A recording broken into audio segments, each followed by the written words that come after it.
Were you surprised the way Andre Ward was able to so thoroughly dominate the man that many considered the tournament favorite in Mikkel Kessler? Not really. I mean, because given by the tactics that Ward used, no, I wasn't. I mean, the tactics he used, Ward's he frustrates a lot of guys and gets them out of their game. So I wasn't really surprised. I mean, that's Kessler's fault. He really couldn't nullify anything Ward was doing because of a lack of boxing skill. Because I mean, to me, a lot of these guys I watched, they never know how to box. So no, I wasn't really surprised. I picked Kessler to win the fight, but after about 2 or 3 rounds, I knew he wouldn't. Assuming you beat Beacon and become the new replacement for Jermaine Taylor in the tournament, you would be matching up against Andre Ward, who now many are considering favorite to win and would consider him to be the toughest draw you could get.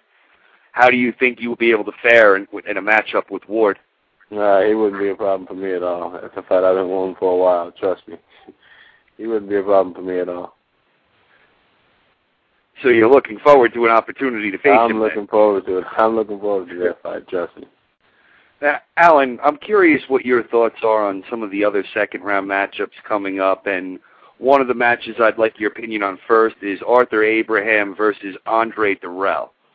That's a tricky one. That's a very tricky one. It's conceivable to say that Abraham comes out and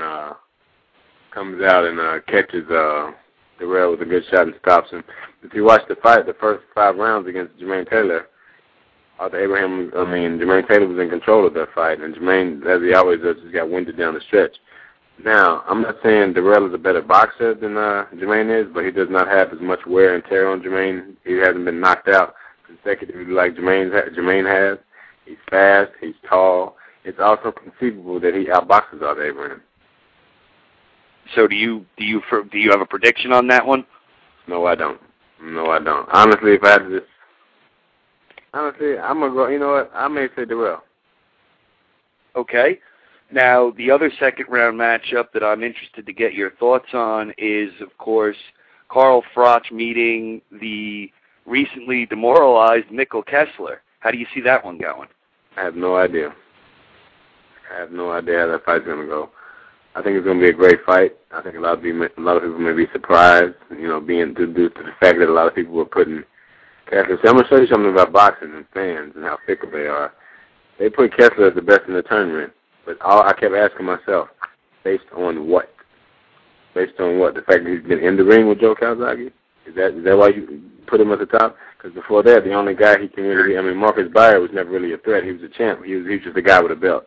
But he beat Labrado Andrade, who's not a great threat either, so I didn't understand why people put Kessler at the top of the division. To me, it was somewhat of anybody could have been the best. You really couldn't say who was the best out of the Super 6, because there was a lot of good guys, that fought in that tournament. So I don't know. I really don't know. I think Froch has a lot more mental toughness. Kessler may be a little faster. I think Froch is a little foxier, a little slicker. If I had to take a pick, I would go with Carl Froch.